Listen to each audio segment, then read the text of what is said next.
बिस्मिल्लाहिर्रहमानिर्रहीम। Today's topic of discussion is last part of S2 revision. तो breast और neurosurgery वाला टॉपिक रह गया, तो उसको जल्दी जल्दी फिनिश करते हैं। आई नो पिछले वाले पार्ट के अंदर मैंने 7G और 8G के स्पीड से बोला था, तो इसमें थोड़ा कोशिश करूँगा आहिस्ता बोलूँ, लेकिन टाइम की भी कमी है।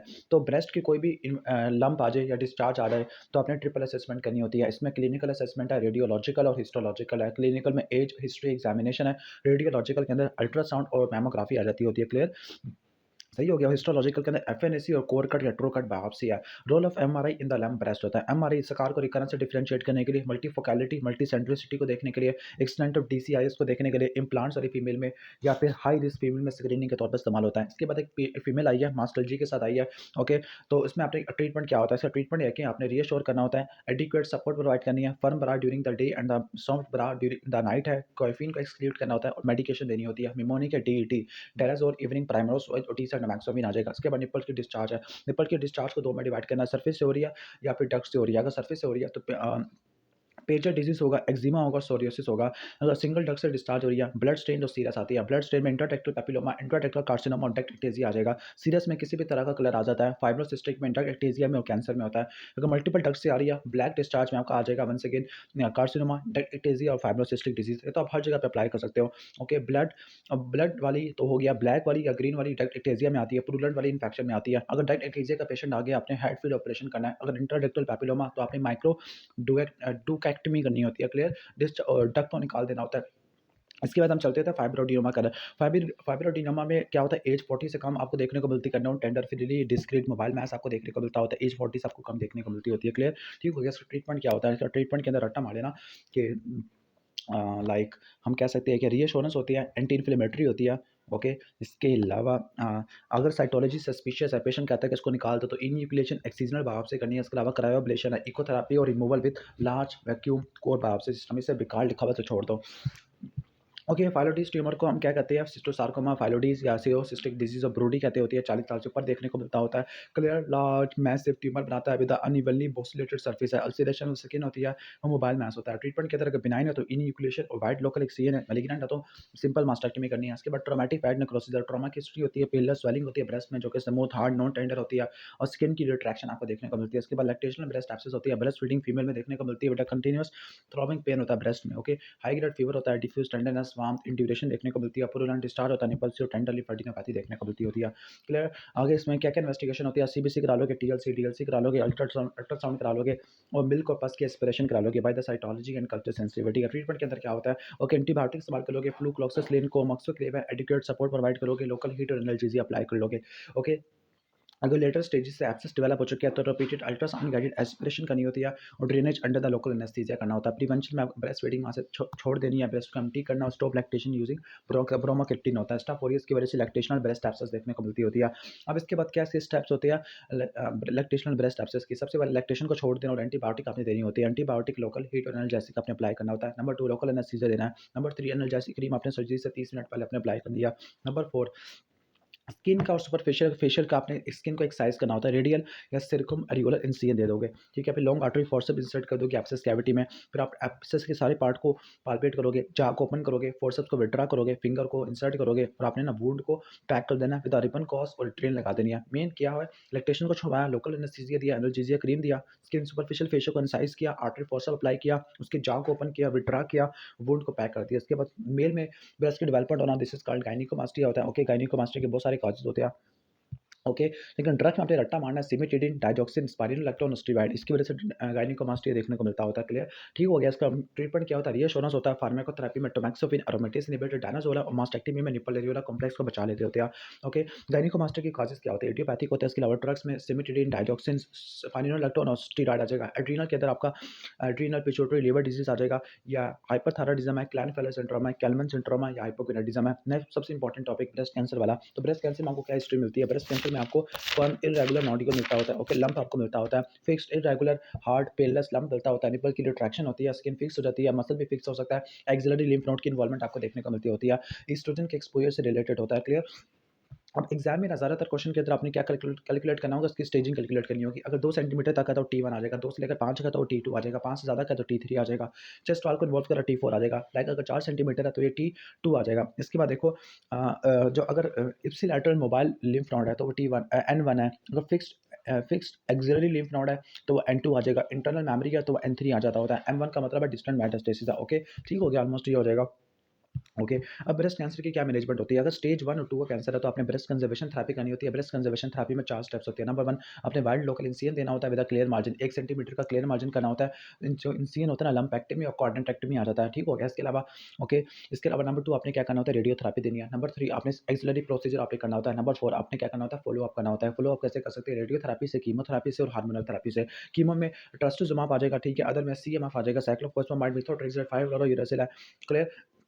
इसके बाद ईआर रिसेप्टर पॉजिटिव है। ईआर रिसेप्टर पॉजिटिव में क्या होता है, रिसेप्टर पॉजिटिव है प्री मेनोपॉजल में टैमाक्सोफिन और पोस्ट मेनोपॉजल में एनास्ट्रोजोल इनहिबिटर आ जाता है, क्लियर, सही हो गया। न्यू एडजुवेंट और एडजुवेंट कीमोथेरेपी वगैरह करते होते हैं। इसके बाद है कि relevant imaging for the staging है, यहाँ से पढ़ लेते हैं। ओके, ब्रेस्ट कैंसर के लिए क्या क्या इन्वेस्टिगेशन कराते हो? मेलिग्नेंसी को डायग्नोस करने के लिए क्या करते हो? एफएनएसी, कोरकट, रेट्रोकट बायोप्सी, इंसिजनल बायोप्सी या लोकल एक्सटेंट को देखने के लिए मैमोग्राफी, अल्ट्रासाउंड करा लेते होते हैं और एमआरआई करा लेते हैं। लिम्फ नोड को देखने के लिए क्लिनिकल डायग्नोस और सेंटिनल लिम्फ नोड बायोप्सी है। सिस्टमिक सेपरेट को पता लगाने के लिए लंग्स, लीवर, ब्रेन और बोन का सीटी स्कैन करा लेंगे और ब्लड टेस्ट करा लेंगे। तो ये स्टेजिंग में ऑलरेडी एक्सप्लेन कर चुका हूँ। T1 का मतलब है 2 सेंटीमीटर तक है, T2 का मतलब 2 से लेकर 5 का, T3 5 से ज़्यादा का है, T4 चेस्ट वॉल की इन्वॉल्वमेंट है, क्लियर, ठीक हो गया। स्टेज 1 का मतलब ये तो कर लेना आप। स्टेज 1 और 2 में क्या होता है, ब्रेस्ट कंजर्वेशन थेरेपी होता है, कीमो रेडियो देते होते हैं, हार्मोनल थेरेपी देते होते हैं। स्टेज 3 में अपने न्यू एडजुवेंट कीमोथेरेपी करनी है। स्टेज 3 को लोकली एडवांस ब्रेस्ट कैंसर भी कहते हैं, न्यू एडजुवेंट कीमोथेरेपी करते होते हैं। स्टेज 4 में फेलियर टू ट्रीटमेंट होता है। जो बीसीटी होता है ना, एक प्रेगनेंसी में कॉन्ट्राइंडिकेटेड होता है। इसके बाद है कि जो बेस्ट प्रोग्नोस्टिक मार्कर होता है ब्रेस्ट कैंसर का, वो स्टेज होता है। ओके, और as compared to axillary lymph node status है, ठीक हो गया, ऑलमोस्ट ये हो जाएगा आपका। ओके, ये ऑलमोस्ट ऑलमोस्ट हो जाएगा। Okay okay okay. इसके बाद what are the risk factor for breast cancer? तो breast cancer first degree relative में ज़्यादा कॉमन होता है, या रिस्क फैक्टर सॉरी, अगर फर्स्ट डिग्री रिलेटिव में है तो कैंसर होने के चांसेस ज़्यादा होते हैं। कॉन्ट्रालैटरल ब्रेस्ट में BRCA1 और जीन की म्यूटेशन है, nulliparity, early menarche, late menopause, obesity, alcohol intake की वजह से देखने को मिल सकते हैं। ब्रेस्ट कैंसर की जो स्क्रीनिंग होती है 45 से लेकर 54 वाले एज ग्रुप में आपको स्टार्ट हो जाती होती है। मैमोग्राफी करते हैं, अल्ट्रासाउंड से करते हैं, एमआरआई से कर सकते होते हैं। एडवांटेजेस क्या होते हैं? ब्रेस्ट कैंसर की मोर्टेलिटी कम होती है, अर्ली डायग्नोसिस, प्रॉम्प्ट ट्रीटमेंट होता है, पॉजिटिव साइकोलॉजिकल इफेक्ट होता है। नेगेटिव या डिसएडवांटेजेस क्या होते हैं? ओवर डायग्नोसिस हो जाता है, लॉन्गर टाइम हो जाता है एज अ कैंसर पेशेंट है। ओके, फॉल्स पॉजिटिव या नेगेटिव टेस्ट आपको देखने को मिल सकते होते हैं, क्लियर। ओके, रेडिएशन का एक्सपोजर हो जाता है। पेजर डिसीज में क्या होगा? हार्ड नोड्यूल होगा जस्ट अंडरनीथ द एरियोला, जो कि अल्सरेट हो जाता है और निपल को डिस्ट्रॉय कर देता है। प्रोराइटिस या एक्जिमा लाइक कंडीशन आपको देखने को मिलती होती है, क्लियर। और इसके लिए आपने सिंपल मास्टेक्टमी करनी होती है। और ट्रीटमेंट के अंदर क्या होता है? पंच आउट या कोर कट बायोप्सी आपने करनी होती है, क्लियर, सही हो गया, ऑलमोस्ट ये हो जाएगा आपका। Okay, what is the treatment of axilla with no palpable lymph node? अगर एक्सिलरी लिम्फ नोड पाल्पेबल नहीं है तो आपने सेंटिनल लिम्फ नोड बायोप्सी करनी है कि कैंसर है या नहीं। अगर sentinel lymph node biopsy negative है तो एक्सिलरी लिम्फ नोड डाइसेक्शन की जरूरत नहीं होती। इसके बाद मास्टेक्टमी होती है। मास्टेक्टमी 3 तरह की होती है, सिंपल, मॉडिफाइड रेडिकल और रेडिकल आती है। सिंपल में से ब्रेस्ट और निपल एरियोला कॉम्प्लेक्स निकालते हैं।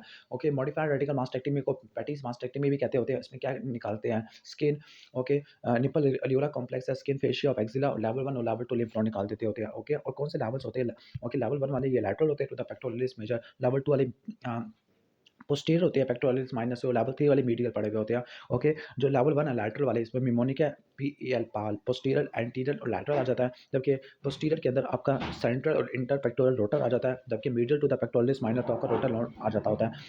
MRM में या मॉडिफाइड रेडिकल मास्टेक्टमी में या पेटिस में क्या क्या निकालते हैं? पूरा ब्रेस्ट निकालते हैं, निपल एरियोला कॉम्प्लेक्स निकालते हैं, फैट फेशिया एक्सिला निकाल देते हैं, एक्सिलरी लिम्फ नोड को लेवल 2 तक निकाल देते होते हैं। ओके, ठीक हो गया। और आपने अगर आपने क्या करना है, एक्सिला आपने एक्सेस करना है तो अपने पेक्ट को अपने डिवाइड कर देना होता है। Structures to be preserved in Patey's mastectomy, तो पैटीज मास्टेक्टमी में किन-किन को प्रिजर्व करना होता है? Okay, axillary vein long threshing ना थ्रैकोटॉर्सल आ जाती है। ओके, इंटरकोस्टल ब्रेकियल है। ओके, इसके बाद सैफ्लिक वेन होती है, इंटरकोस्टल ब्रेकियल सैफ्लिक वेन होती है। इसके अलावा पेक्टोरलिस मेजर होता है, क्लियर। शोल्डर जॉइंट की स्टिफनेस को अवॉइड करने के लिए लॉन्ग थ्रेसिक नर्व को आपने बचाना होता है। क्या कॉम्प्लिकेशन होती है? ओके, जिन नर्व्स को आपने बचाया था उन्हीं की आप कॉम्प्लिकेशन कर लो। इसके अलावा सिरोमा, विंकिंग ऑफ स्कैपुला, आर्म का एडिमा, एक्सिलरी वेन थ्रोम्बोसिस और फ्लैप की नेक्रोसिस, ये इजाफी चीज़ आ जाएगी, क्लियर। आगे चलते होते हैं, ब्रेस्ट रिकंस्ट्रक्शन के लिए सर्जरी कौन सी करते होते हैं? सिलिकॉन इम्प्लांट्स वगैरह यूज़ करते होते हैं। इसके अलावा लैटिसमस डोर्साई का फ्लैप यूज़ कर सकते हैं, ट्रांसवर्सस एब्डोमिनस का फ्लैप यूज़ कर सकते हैं, सुपीरियर ग्लूटियल रूबेंस फ्लैप है, मैमोप्लास्टी वगैरह कर सकते होते हैं। ओके, नेक्स्ट हम आगे चलते होते हैं, लाइक कुछ एमसीक्यूज पॉइंट वगैरह डिस्कस कर लेते होते हैं, like organism involve in breast mastitis, और कौन सा होता है? स्टेफिलोकोकस ऑरियस होता है। Greenish discharge the sub एरिकुलर mass in breast डेक्टिटिजिया होता है। जो बेस्ट प्रोग्नोस्टिक मार्कर होता है, पहले स्टेजिंग होती है, फिर एक्सिलरी लिम्फ नोड का स्टेटस आता है, क्लियर। इसके बाद family history of breast cancer है तो आपने मैमोग्राफी की स्क्रीनिंग यंग फीमेल में करनी है, लेकिन अगर हाई रिस्क है तो एमआरआई करते होते हैं। Investigation for hard fixed cyst है ब्रेस्ट में, तो एफएनएसी आपने करानी होती है। विंगिंग और scapula injury to the long thoracic nerve है। ओके, हार्ट लंप है 5 बाई 5 सेंटीमीटर का, तो जॉइंट फाइब्रोडिनोमा होता है। ट्रीटमेंट ऑफ सिंगल डेड ब्लड डिस्चार्ज माइक्रोडोडेक्टमी करनी होती है इंट्राडक्टल पेपिलोमा में। Next investigation in breast cancer with normal LFT और सीबीसी, तो आपने सीटी चेस्ट और एब्डोमेन कराना होता है। Why radiotherapy is not an axial after breast surgery, क्योंकि डिजीज क्लियरेंस में तो कोई रोल नहीं होता। एक पेशेंट अपने बैक को टच नहीं कर सकता, इसका मतलब लैटिस डोर्साई पैरालाइज हो चुका है, थैलेकोडोर्सल ग्राम डैमेज हो गया। Okay, management of lactating mother with breast abscess, तो इंसिडेंट ड्रेनेज आ जाता है। Best treatment for breast cancer. Okay, अगर देखो दो है, दो का मतलब होता है कि T1 का आ जाएगा। Okay, diagnosis in the post menopausal है, तो वाइल्ड लोकल एक्सीजन और सेंटिनल लिम्फ नोड बायोप्सी करनी है, यानी आपने ब्रेस्ट कंजर्वेशन थेरेपी करनी होती है। Best investigation for the lump in the breast ultrasound guided FNAC आ रहा था। स्टेज ऑफ ट्यूमर जिसमें 3 सेंटीमीटर का, ओके, यानी T2 आ जाएगा। इप्सिलैटरल इंटरनल मेमोरी, तो M3 आ जाएगा। और फीमेल को इन्वॉल्व कर लिया तो मेटास्टेसिस, तो M1 आ जाएगा। फीमेल की एज 21 है विद मोबाइल मैस ब्रेस्ट, तो फाइब्रोडिनोमा आ जाएगा। लेवल 2 लिम्फ नोड है, तो वो पेक्टो माइनर से पीछे पड़े होते हैं। साइक्लिक मास्टर्जी के लिए जो मैनेजमेंट होती है ये शोनस और एनाल्जेसिया आती है। Investigation of choice for distant metastasis, आपने क्या करना होता है, पेट स्कैन वगैरह आपने देना होता है। क्लियर, ठीक हो गया। Investigation for lump in the breast and the palpable axillary lymph node. Okay, lump in breast and palpable axillary lymph node, तो कोर कट या ट्रो कट बायोप्सी अपने करनी होती है। ओके, पेशेंट अपने आर्म को प्रोट्रैक्ट नहीं कर पा रहा, प्रोट्रैक्शन ऑफ आर्म, तो उसका मतलब है सेराटोस इंटीरियर पैरालाइज हो चुका है, लॉन्ग थोरेसिक नर्व डैमेज हो गई है। Okay, confirmatory investigation in breast issues, तो कंफर्मेटरी क्या होती है, एफएनएसी होता है। स्क्रीनिंग के लिए मैमोग्राफी अल्ट्रासाउंड इस्तेमाल कर सकते हैं। फिर मोनोपोजल फीमेल है, ओके, और मोबाइल ब्रेस्ट मास फाइब्रोडिनोमा हो जाएगा। Treatment of choice for lactational breast abscess, repeated ultrasound guided aspiration करनी है, स्टेफिलोकोकस ऑरियस की वजह से होती है। ओके, अगर विंगिंग ऑफ स्कैपुला नहीं कर पा रहा, विंगिंग ऑफ स्कैपुला तो लॉन्ग थोरेसिक नर्व डैमेज हो गया, अपने आर्म को पीछे की तरफ फोल्ड नहीं कर पा रहा, तो उसका मतलब लैटिस डोर्साई पैरालाइज हो चुका है। क्लियर, ये जो लैटिस डोर्साई है ना, ये एब्डक्शन और इंटरनल रोटेशन कराता होता है। इसके बाद मैसिव मैलिग्नेंट रिकरेंट फाइलोइड ट्यूमर है, सिंपल मास्टेक्टमी करनी है। अगर बिनाइन होता तो इन्यूक्लिएशन और वाइड एक्सिजन आपने करनी होती है। इसके बाद हेड इंजरी पे आ जाते हैं। ओके, तो fracture of base of skull पे आ जाते हैं। Fracture of base of skull में क्या होता है, middle cranial fossa anterior cranial fossa का फ्रैक्चर होगा तो आपको क्या क्या साइन देखने को मिलता है, बैटल साइन होता है, रकून साइन होता है, हीमोटिम्पैनम होता है, 7वीं 8वीं नर्व जगह सीएस ऑफ राइनोरिया ऑटोरिया देखने को मिलता है। इसके बाद जीसीएस का स्कोर है, ऑलरेडी मैं एक्सप्लेन कर चुका, उसको आप पढ़ लेना। ओके, इसके बाद है कि हेड इंजरी की क्लासिफिकेशन होती है on the basis of GCS score है कि अगर माइनर हेड इंजरी है तो उसका मतलब है जीसीएस 15/15 है, no loss of consciousness. Okay, अगर माइल्ड है तो उसका मतलब 14 to 15 है, लॉस ऑफ कॉन्शियसनेस होती है। मॉडरेट में आपकी क्या होती है, 9 से लेकर 13 होती है, और सीवियर में क्या होती है, 3 से लेकर 8 आपको देखने को मिलती होती है। क्लियर, इसके बाद चलते हैं जीसीएस के 5 सिग्निफिकेंस क्या होता है। Most widely used according system होता है in quantifying the level of consciousness है। मोस्ट वाइडली यूज्ड होता है, simple and easy to use होता है, high degree of inter observer reliability होता है। Okay, reliability, easy to use होता है, और क्वांटिफाइंग के लिए इस्तेमाल होता है। इसके बाद prevention of secondary brain injury, यानी आप आईसीपी को कैसे रिड्यूस करोगे, मैनिटोल से, बारबिटूरेट के, कोमा से, स्टेरॉइड से, फिरासिमाइड से, हाइपरवेंटिलेशन से। इसके अलावा डीकम्प्रेसिव क्रेनिएक्टमी करेंगे, सीजर की प्रोफाइलैक्सिस दे दोगे, थेरापेटिक हाइपोथर्मिया और सीएसएफ के ड्रेनेज कर लोगे। इसके बाद है कि जो प्राइमरी सर्वे होता है न्यूरो सर्जरी में थोड़ा सा डिफरेंट होता है, इसमें ब्रीदिंग और सर्कुलेशन को मेंटेन करोगे, डिसेबिलिटी में जीसीएस करा लोगे। ओके, इसके बाद आपने क्या ना आइज के अंदर पीपल के रिस्पांस को देखना, एफ से फोकल न्यूरोलॉजिकल डेफिसिट, जी से क्या होगा, ग्लूकोज के लेवल को आपने मॉनिटर करना होता है। क्लियर, ऑलमोस्ट ये हो जाएगा हमारा। Okay, okay, okay, okay, okay, airway thoracic injury fracture वगैरह आ जाएगा। ओके, इसके अलावा safe transfer to the patient is when his condition is least stable, बस तो छोड़ दो। एक्स्ट्रा ड्यूरल हेमाटोमा और सब ड्यूरल हेमाटोमा, एग्जाम में इसके सवाल पूछे जा सकते होते हैं। एक्स्ट्रा ड्यूरल हेमाटोमा में क्या होता है, मिडल मेनिंजियल आर्टरी की इन्वॉल्वमेंट होती है। सब ड्यूरल हेमाटोमा में कॉर्टिकल ब्रीचिंग वेन की इन्वॉल्वमेंट आपको देखने को मिलती होती है। ओके, सही हो गया। एक्स्ट्राड्यूरल हेमाटोमा में क्या होता है, मिडल मेनिंजियल आर्टरी होती है। सबड्यूरल हेमाटोमा में कॉर्टिकल ब्रिजिंग वेन की इन्वॉल्वमेंट आपको देखने को मिलती है। मिडल मेनिंजियल, ओके, यानी एक्स्ट्राड्यूरल हेमाटोमा में अगर ल्यूसिड इंटरवल होता है, और सबड्यूरल के अंदर ल्यूसिड इंटरवल नहीं देखने को मिलता। एक्स्ट्राड्यूरल हेमाटोमा के अंदर क्या होता है कि आपको बाइकन्वेक्स शेप ओपेसिटी, लेंटिफॉर्म या लेमन शेप ओपेसिटी मिलती है। जबकि सबड्यूरल के अंदर क्या होता है, सबड्यूरल के अंदर आपको लेमन शेप होती है, डी शेप होती है, कॉनकेवो कॉन्वेक्स नहीं, लेमन शेप नहीं, बनाना शेप होती है, कॉनकेवो कॉन्वेक्स होती है, क्रिसेंट होती है, डी शेप ओपेसिटी देखने को मिलती है। और ल्यूसिड इंटरवल से आपको इसी में देखने को मिलता होता है। एक्स्ट्राड्यूरल में मिडल मेनिंजियल आर्टरी और cortical bridging when subdural haematoma में आपको देखने को मिलती होती है।